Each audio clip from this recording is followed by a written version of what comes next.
Kalau kita baca memang dari awal terlihat tidak adanya kasus U20 atau adanya kasus U20, dari awal memang kecenderungan pemilih Jokowi memang mengarah kepada pilihan terhadap Ganjar. 57% di bulan Februari menyatakan memilih Ganjar, turun memang di angka 49%, tapi kemudian pasca deklarasi Batu Tulis naik kembali ke angka, bukan naik kembali, melonjak jauh di atas angka sebelum terjadinya kasus 20. Artinya pemilih yang mantap itu lebih besar secara signifikan pada pemilih Ganjar Pranowo. Iya. Dibanding pada pemilih Anies gitu ya.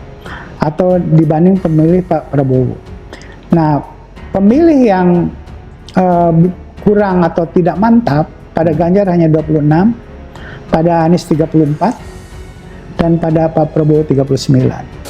Elektabilitas survei itu tentu saja menjadi salah satu patokan bagi kami, dan kami PDI Perjuangan juga Pak Ganjar sudah memahami bahwa dinamika naik turunnya elektabilitas dalam survei itu harus dikaji secara matang dan dicerna secara lebih mendalam.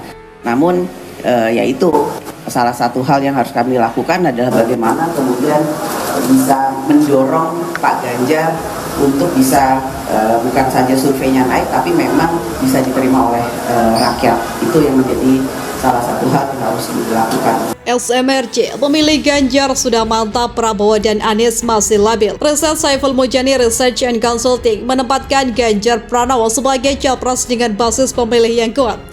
Hasil studi SMRC menyimpulkan sebanyak 73% pemilih Ganjar sudah mantap, sedangkan Prabowo Subianto dan Anies Baswedan masih labil atau bisa mengubah pilihannya. Riset SMRC menyimpulkan sebanyak 64% pemilih sudah solid atau tidak mengubah pilihannya pada Pilpres 2024. Sedangkan 33% pemilih masih mengubah pilihan. Kalau kita melakukan analisis seperti ini, yang kita masukkan ke dalam pemilih yang kemungkinan besar tidak mengubah pilihannya, itu ada pada pemilih Ganjar 73%, pada pemilih Anies 61%, dan Prabowo Subianto 59%. Kata pendiri SMRC Saiful Mujani dalam program Bedah Politik bersama Saiful Mujani, episode Swing Voter Anies, Ganjar, dan Prabowo pada Kamis. Angka tersebut menunjukkan adanya selisih signifikan antara pemilih Ganjar dengan Anies dan Prabowo. Selisih Ganjar dengan Anies sekitar 12%, selisih Ganjar dengan Prabowo bahkan mencapai 14%, sedangkan Anies dan Prabowo hanya selisih tipis. Artinya pemilih yang mantap lebih besar secara signifikan pada pemilih Ganjar Pranowo dibanding pada pemilih Anies dan Pak Prabowo tuturnya.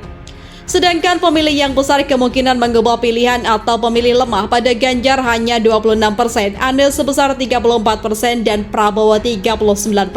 Jika dilihat dari perbandingan ini, pemilih yang lebih dinamis ada pada Prabowo, ujarnya. Saiful menganggap temuan survei yang dilakukan lembaganya pada 13 Mei 2023 logis. Prabowo misalnya hanya didukung Gerindra yang memiliki kursi ketiga terbanyak di parlemen, sedangkan selisih signifikan dibanding PDIP. Pendukung Prabowo umumnya datang dari partai yang lain. Mereka umumnya adalah pendatang baru untuk Prabowo. Menjadi logis kalau pilihannya belum mantap.